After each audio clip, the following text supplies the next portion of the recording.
అసలు దెయ్యాలు నిజంగా ఉన్నాయా లేదా ఈ క్వశ్చన్ ఆన్సర్ చెప్పమంటే కొంతమంది అసలు లేవంటారు, ఇంకొంతమంది ఉన్నాయి బ్రో నాకు నిజంగా ఎక్స్పీరియన్స్ అయిందంటారు. నేను ఇంతకి దెయ్యాలు ఉన్నాయా లేదా నమ్ముతావా అంటే నేను ఉన్నాయని నమ్ముతాను, బట్ నాకైతే ఎక్స్పీరియన్స్ ఏం జరగలేదు. ఇప్పుడు మీరు అనొచ్చు 2026 లో కూడా దెయ్యాలు ఏంటి బ్రో అని. కొన్ని విషయాలకి మన దగ్గర ఆన్సర్ ఉండదు, చాలా మంది ఎక్స్పీరియన్స్ మాత్రమే ఉంటుంది. ఒకవేళ మీకు ఇలాంటి ఎక్స్పీరియన్స్ ఏదైనా జరుగుంటే కామెంట్స్ లో ఏం జరిగిందో క్లియర్ గా చెప్పండి. నేను ప్రతి కామెంట్ కి రిప్లై ఇవ్వకపోవచ్చు, బట్ ప్రతి కామెంట్ చదువుతా. కామెంట్ చేయడం మాత్రం అస్సలు మర్చిపోకండి, ఎందుకంటే నాకు ఇలాంటివి అంటే చాలా ఇంట్రెస్ట్. ఈ రోజు నేను మీకోసం తీసుకొచ్చిన హారర్ మూవీస్ అస్సలు ఆర్డినరీ మూవీస్ కాదు. అందరికి తెలిసిన ద కాంజూరింగ్, ద నన్ ఇలాంటి మూవీస్ అన్నిటిని పక్కన పెట్టేద్దాం. ఈ రోజు నేను రికమెండ్ చేసే movies under rated horror movies, psychological horror movies, disturbing movies, super natural horror movies, ఇంకా కొన్ని హారర్ కాకపోయినా హారర్ ఫ్యాన్స్ కి నచ్చే సిరీస్లు. మొత్తం 11 మూవీస్, 10 సిరీస్లు. ఈ మూవీస్ లో కొన్ని మీకు అస్సలు నిద్ర రానివ్వకపోవచ్చు, కొన్ని మూవీస్ మీకు భయపెట్టకపోయినా చాలా డిస్టర్బ్ చేస్తే, ఇంకొన్ని మూవీస్ అయితే ఇప్పటి వరకు ఎందుకు చూడలేదురా అని ఆలోచించేలా చేస్తే. చిన్న డిస్క్లైమర్, ఈ వీడియోలో మైనర్ స్పాయిలర్స్ ఇస్తా, బట్ మీ వ్యూయింగ్ ఎక్స్పీరియన్స్ కి అస్సలు పాడు చేయండి. సో ఇంకా లేట్ చేయకుండా లైట్స్ ఆఫ్ చేయండి, హెడ్ ఫోన్స్ పెట్టుకోండి. మీరు ఒంటరిగా చూస్తుంటే మాత్రం మీ వెనక ఎవరున్నారో ఇప్పుడే చూసుకోండి.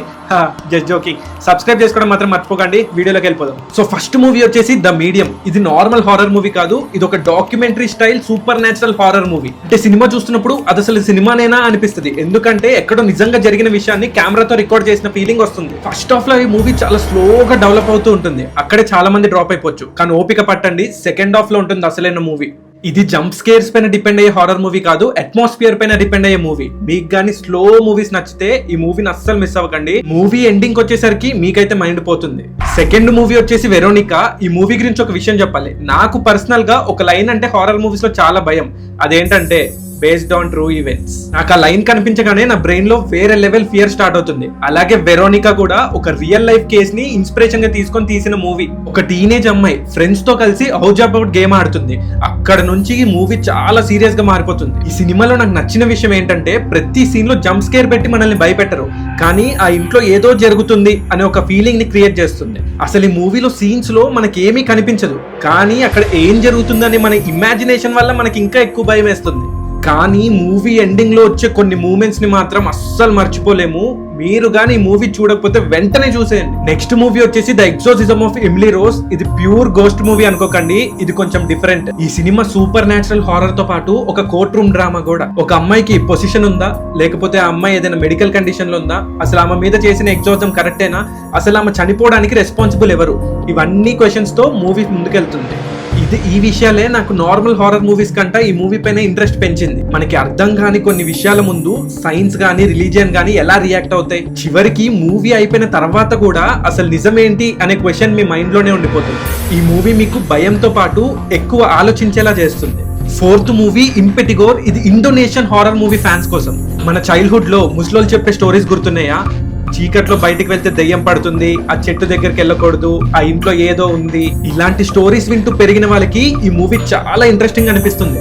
ఎందుకంటే ఈ మూవీ మోడర్న్ హారర్ లా కాకుండా ఒక ఊర్లో చెప్పుకునే కట్టుకథలా ఉంటుంది. Village atmosphere, old rituals, secrets, family హిస్టరీతో ఒక క్రీపీ వరల్డ్ ని క్రియేట్ చేస్తుంది. కానీ ఈ సినిమా చూసే ముందు ఒక చిన్న వార్నింగ్, చాలా గోర్ వైలెన్స్ సీన్స్ చూసే వాళ్ళు మాత్రమే మూవీని చూడండి. మీరు తట్టుకోలేరు అంటే మూవీని స్కిప్ చేసేయండి. నెక్స్ట్ మూవీ వచ్చేసి లాంగ్లెస్. ఇది నార్మల్ హారర్ మూవీ కాదు, ఒక crime thriller plus psychological horror movie. First ఇది ఒక డిటెక్టివ్ స్టోరీలా స్టార్ట్ అవుతుంది.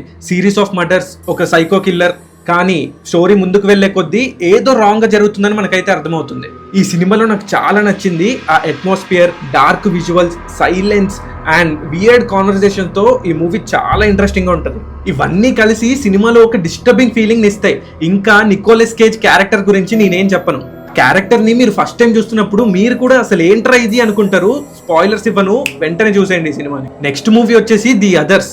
ఇది ఒక ఓల్డ్ మూవీ, కానీ హారర్ మూవీస్ గురించి మాట్లాడుతున్నప్పుడు ఈ మూవీని మాత్రం అస్సలు మిస్ చేయకూడదు. ఇది జంప్ స్కేర్స్ ఇచ్చే హారర్ మూవీ కాదు, ఇది ఒక సిచ్యువేషనల్ హారర్.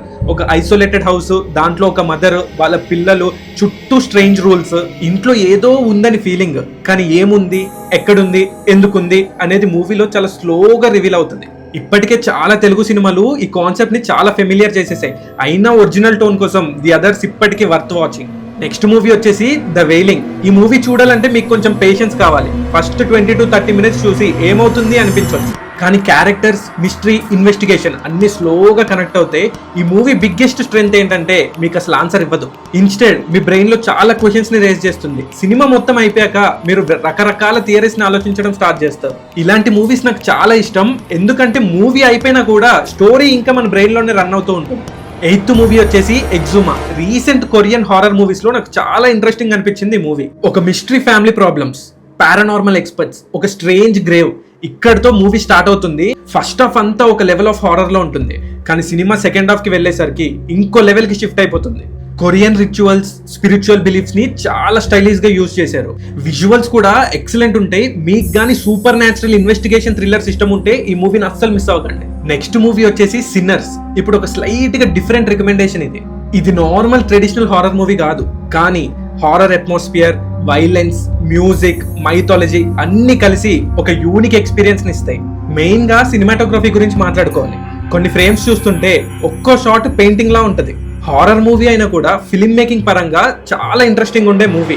హారర్ ఫ్యాన్స్ మాత్రమే కాదు, ప్రతి మూవీ లవర్ తప్పకుండా చూడాల్సిన సినిమా ఇది. 10th మూవీ వచ్చేసి నాస్ఫెరాతు. ఇది పాతకాలం హారర్ స్టోరీ సిస్టమ్ అయితే వాళ్ళ కోసమే. మీకు కానీ వాంపైర్ స్టోరీ సిస్టమ్ అయితే ఈ మూవీ మీకు visual feast, dark frames, shadows, creepy sound design ఇవన్నీ కలిసి ఒక నైట్ మేర్ వరల్డ్ ని క్రియేట్ చేస్తాయి. ఇది క్యాజువల్ గా టీవీ పెట్టుకొని పాప్కార్న్ తింటూ చూసే మూవీ కాదు. ఒక డార్క్ రూమ్ లోకి వెళ్ళి హెడ్ ఫోన్స్ పెట్టుకొని సింగిల్ గా చూసే మూవీ. అప్పుడే మీకు ఫుల్ ఎక్స్పీరియన్స్ దొరుకుతుంది. నెక్స్ట్ మూవీ వచ్చేసి ద నైట్ హౌస్. ఇది ఒక గోస్ట్ మూవీలా స్టార్ట్ అయినా కూడా స్లోగా ముందుకు వెళ్లే కొద్దీ దాని వెనక ఉన్న మిస్టరీ బయటకు వస్తుంది. లోన్లీనెస్, సైకలాజికల్ హారర్ ఇవన్నీ కలిసి ఒక మనిషి బ్రెయిన్ లోకి వెళ్ళి ఆడుకునే హారర్ మూవీ ఇది. మీకు కానీ సైకలాజికల్ హారర్ మూవీస్ నచ్చితే ఈ మూవీని మీ లిస్ట్ లో యాడ్ చేసుకోండి. సో ఓకే, ఇక్కడతో మూవీస్ అన్ని అయిపోయాయి. ఇప్పుడు సిరీస్ చూసే టైం. మూవీ అయితే 2 గంటల్లో అయిపోతుంది, కానీ సిరీస్ అయితే మాత్రం ఇంకో ఎపిసోడ్ అంటూ మొత్తం కంప్లీట్ చేసే వరకు అక్కడ నుంచి లేగరు. ఎందుకంటే ఒక్కొక్క సిరీస్ అంత ఇంట్రెస్టింగ్ ఉంటుంది కాబట్టి. సో ఫస్ట్ సిరీస్ వచ్చేసి మెరైన్. ఇది ఒక ఫ్రెంచ్ హారర్ సిరీస్. ఒక హారర్ రైటర్ కి చిన్నప్పటి నుంచి ఒక నైట్ మేర్ ఉంటుంది. ఆమె రాసే స్టోరీస్ తన నిజ జీవితంతో కనెక్ట్ అవుతున్నాయి అనిపిస్తుంది. ఇంకా తన చైల్డ్హుడ్ లో ఉన్న ఒక హారిఫైయింగ్ ఎంటిటీ తిరిగి వస్తుంది. నాకు ఈ సిరీస్ నచ్చడానికి మెయిన్ రీజన్, సిరీస్ మనకి జంప్ స్కేర్స్ కంటే ఇక్కడ ఏదో ఉంది అనే ఒక టెన్షన్ ని బిల్డ్ చేస్తుంది. ఈ సిరీస్ లో ఓన్లీ ఒకటే సీజన్ ఉంది, సో ఒక రోజులో కంప్లీట్ చేసేయచ్చు, అస్సలు మిస్ అవ్వకండి. సెకండ్ సిరీస్ వచ్చేసి జూ-ఆన్ ఆరిజిన్స్. మీకు జాపనీస్ హారర్ తెలుసుంటే జూ-ఆన్ పేరు ఖచ్చితంగా తెలుసుంటది. కానీ ఈ సిరీస్ ఒక డిఫరెంట్ అప్రోచ్ తీసుకుంటుంది. ఒక ఇంటి పైన శాపం ఉంటుంది. అసలు ఆ ఇంటికి శాపం ఎందుకు వచ్చింది, ఆ ఇంట్లో ఏం జరిగింది అనేది మీరు ఈ సిరీస్ లో చూస్తారు. ఈ సిరీస్ 6 ఎపిసోడ్స్ మాత్రమే ఉన్నాయి, అస్సలు మిస్ అవ్వకండి. కొన్ని సీన్స్ చూసిన తర్వాత మీకు పడిపోతుంది. నా మాట విని ఈ సిరీస్ ని వెంటనే స్టార్ట్ చేయండి. థర్డ్ సిరీస్ వచ్చేసి ద లాస్ట్ ఆఫ్ అస్. ఇది టెక్నికల్లీ ఒక జాంబీ సిరీస్. మీకు కానీ జాంబీ సిరీస్ యాక్షన్ ఇష్టం ఉంటే ఈ మూవీ మీకు కాదు. ఎందుకు అంటే ఇది మొత్తం క్యారెక్టర్స్ మీద డిపెండ్ అయి ఉంటుంది. ఒక అబ్బాయి, ఒక అమ్మాయి, వాళ్ళిద్దరు కలిసి ఒక డేంజరస్ వరల్డ్ లోకి ట్రావెల్ చేస్తారు. కానీ వాళ్ళ మధ్య డెవలప్ అయ్యే రిలేషన్షిప్ ఈ సిరీస్ కి హార్ట్. యాక్షన్ సీన్స్ వచ్చినప్పుడు మాత్రం ప్రొడక్షన్ క్వాలిటీ ఇన్సేన్ ఉంటది. వరల్డ్ బిల్డింగ్ కూడా టాప్ నాచ్ ఉంటది. అసలు మీకు కానీ జాంబీ మూవీస్ నార్మల్ గా ఇష్టం అయితే ఈ మూవీని ఆల్రెడీ చూసుంటారు. ఒకవేళ మీరు ఇంకా చూడకపోతే వెంటనే చూసేయండి. ఫోర్త్ సిరీస్ వచ్చేసి క్యాబినెట్ ఆఫ్ క్యూరియాసిటీస్. ప్రతి ఎపిసోడ్ ఒక కొత్త స్టోరీతో స్టార్ట్ అవుతుంది. ఒక ఎపిసోడ్ సూపర్ న్యాచురల్ గా ఉంటుంది, ఇంకో ఎపిసోడ్ క్రియేచర్ హారర్ ఉంటుంది, ఇంకో ఎపిసోడ్ లో సైకలాజికల్ హారర్ ఉంటుంది, ఇంకో దాంట్లో బాడీ హారర్ ఉంటుంది. ఈ సిరీస్ ఎందుకు అంత స్పెషల్ అంటే మీకు ఒక ఎపిసోడ్ నచ్చకపోయినా తర్వాత వచ్చే ఏదో ఒక ఎపిసోడ్ అయినా మీకు చాలా నచ్చేస్తుంది. ఎందుకంటే క్యారెక్టర్స్ సేమ్ ఉంటాయి, బట్ ప్రతి ఎపిసోడ్ కి స్టోరీ చేంజ్ అవుతుంది. ఒకవేళ మీకు ఏదైనా ఎపిసోడ్ నచ్చలేదు అనుకో, అది స్కిప్ చేసి నెక్స్ట్ ఎపిసోడ్ కి వెళ్ళిపోవచ్చు, మీకు ఎలాంటి డిఫరెన్స్ తెలియదు. కానీ ఈ సిరీస్ లో అట్లీస్ట్ 2 to 3 ఎపిసోడ్స్ అయినా మీకు హైలైట్ అనిపిస్తే అస్సలు మిస్ అవ్వకండి. ఫిఫ్త్ సిరీస్ వచ్చేసి ద ఎన్ఫీల్డ్ హాంటింగ్. ఇది రియల్ లైఫ్ పారానార్మల్ యాక్టివిటీస్ ని బేస్ చేసుకొని తీసిన సిరీస్. ఒక ఫ్యామిలీ ఇంట్లో స్ట్రేంజ్ ఇన్సిడెంట్స్ జరుగుతూ ఉంటాయి. ఆబ్జెక్ట్స్ అన్ని వాటంతటా అవే మూవ్ అవుతూ ఉంటాయి. ఒక చిన్న పిల్లకి స్ట్రేంజ్ ఇన్సిడెంట్స్ జరుగుతూ ఉంటాయి. ఆ కేసుని ఇన్వెస్టిగేట్ చేయడానికి కొంతమంది మనుషులు ఆ ఇంట్లోకి వస్తారు. జంప్ స్కేర్స్ కావాలి అంటే ఈ సిరీస్ ని చూడకండి. ఒకవేళ ఒక రియలిస్టిక్ హారర్ సిరీస్ కావాలంటే దీన్ని అస్సలు మిస్ అవ్వకండి. నెక్స్ట్ వచ్చేసి ద పెంగ్విన్. ఇది ఒక హారర్ సిరీస్ కాదు, కానీ నేను ఇంటెన్షనల్ గా దీంట్లో యాడ్ చేస్తున్నాను. ఎందుకంటే విలన్ ఆరిజిన్ స్టోరీస్ ఇష్టపడే వాళ్ళు దీన్ని అస్సలు మిస్ అవ్వకూడదు. బ్యాట్మ్యాన్ వరల్డ్ లో పెంగ్విన్ ఎవరో మనకు తెలుసు, కానీ అతను ఇంత రూత్లెస్ క్యారెక్టర్ ఎలా అయ్యాడు, గాథమ్ అండర్ వరల్డ్ లో ఎలా పైకి వచ్చాడు అనేదే ఈ సిరీస్. ఒకవేళ మీకు గాడ్ ఫాదర్ లాంటి డ్రామా సిస్టమ్ అయితే దీన్ని మిస్ అవ్వకుండా చూడండి. 7th సిరీస్ వచ్చేసి ఫ్రమ్. ఒక్కసారి కానీ మీరు ఒక టౌన్ లోకి ఎంటర్ అవుతే మీరు ఎంత దూరం ట్రావెల్ చేసినా మళ్ళీ అదే టౌన్ లోకి వస్తారు. మార్నింగ్ టైంలో మీరు ఎలా అయినా బతకొచ్చు, కానీ నైట్ అయితే మాత్రం ఆ టౌన్ లో అస్సలు బయట తిరగకూడదు. ఎందుకంటే అక్కడ దెయ్యాలు బయట వస్తాయి. అసలు అక్కడ టౌన్ ఎందుకు ఉంది, అక్కడ జనాలందరూ ఎలా స్ట్రక్ అయిపోయారు, వాళ్ళు బయటకి రాగలరా లేదా, ఇవన్నీ క్వశ్చన్స్ కి ఆన్సర్ తెలియాలంటే ఈ సిరీస్ ని మిస్ అవ్వకుండా చూడండి. హారర్ సిరీస్ అన్నిట్లో నాకు బెస్ట్ ఎక్స్పీరియన్స్ ఇచ్చిన హారర్ సిరీస్ మాత్రం ఫ్రమ్. 8th సిరీస్ వచ్చేసి the fall of the house of the usher.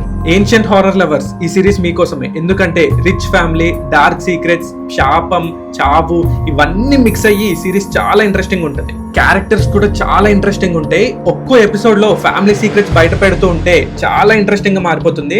అసలు వీళ్ళకి ఏం జరుగుతుంది అనే క్యూరియాసిటీ బిల్డ్ అవుతుంది. మిస్ అవ్వకుండా వెంటనే చూసేయండి. 9th సిరీస్ వచ్చేసి డ్రాకులా. ఇప్పుడు నా పర్సనల్ ఫేవరెట్ కేటగిరీ చెప్తా, హారర్ ప్లస్ వ్యాంపైర్స్, అందులో డ్రాకులా. ఈ సిరీస్ లో కాంట్ డ్రాకులని చాలా స్టైలిష్ గా ప్రెజెంట్ చేశారు. ఓల్డ్ వ్యాంపైర్ స్టోరీ అయినా ప్రెజెంటేషన్ చాలా మోడర్న్ గా ఉంటుంది. ముఖ్యంగా కొన్ని ఎపిసోడ్స్ సిరీస్ లో ఉన్నాయా లేకపోతే ఫిలిం చూస్తున్నామా అనిపించేలా ఉంటాయి. వ్యాంపైర్ స్టోరీస్ ఇష్టపడే వాళ్ళు ఈ సిరీస్ ని తప్పకుండా ట్రై చేయండి. సో లాస్ట్ సిరీస్ వచ్చేసి the haunting of hill house. ఇది నాకు పర్సనల్ గా చాలా ఫేవరెట్. ఎందుకంటే ఇది గోస్ట్ స్టోరీ మాత్రమే కాదు, ఇది ఒక ఫ్యామిలీ గురించి. Childhood drama, loss, guilt, mental health ఇవన్నీ సూపర్ నేచురల్ హారర్ తో మిక్స్ అవుతాయి. హౌస్ లో జరిగిన ఒక సంఘటన ఒక ఫ్యామిలీని సంవత్సరాల తర్వాత కూడా వెంటాడుతూ ఉంటుంది. కొన్ని సీన్స్ చాలా స్కేరీగా ఉంటాయి, కానీ ఇంకొన్ని సీన్స్ భయపెట్టడం కంటే చాలా బాధ పెడతాయి. అదే ఈ సిరీస్ కున్న స్ట్రెంగ్త్. సో ఇవే అండి బెస్ట్ హారర్ మూవీస్ ఇంకా సిరీసెస్. మీరు వీటిల్లో ఏదైనా చూసుంటే మీకు ఏది ఇష్టమో కమెంట్ చేయండి. ఒకవేళ చూడకపోతే ఇప్పుడు చూసి మీకు ఏది నచ్చిందో కమెంట్ చేయండి. మీకు కానీ వీడియో నచ్చితే వీడియోని లైక్ చేసుకొని సబ్స్క్రైబ్ చేసుకోవడం అస్సలు మర్చిపోకండి. అండ్ వన్ మోర్ థింగ్, మీకు కానీ మీ పర్సనల్ లైఫ్లో ఏదైనా హారర్ ఎక్స్పీరియన్స్ జరుగుంటే అది నాకు మీరు కమెంట్స్లో కానీ లేదు అంటే డిస్క్రిప్షన్లో నా ఇన్స్టాగ్రామ్ లింక్ ఇస్తా, నాకు మీరు అక్కడ కూడా డిఎం చేయొచ్చు. మీ ఎక్స్పీరియన్స్ని జనాలందరితో షేర్ చేసుకోవాలనుకుంటే నేను మీడియంలో ఉంటా. సో ఉంటా.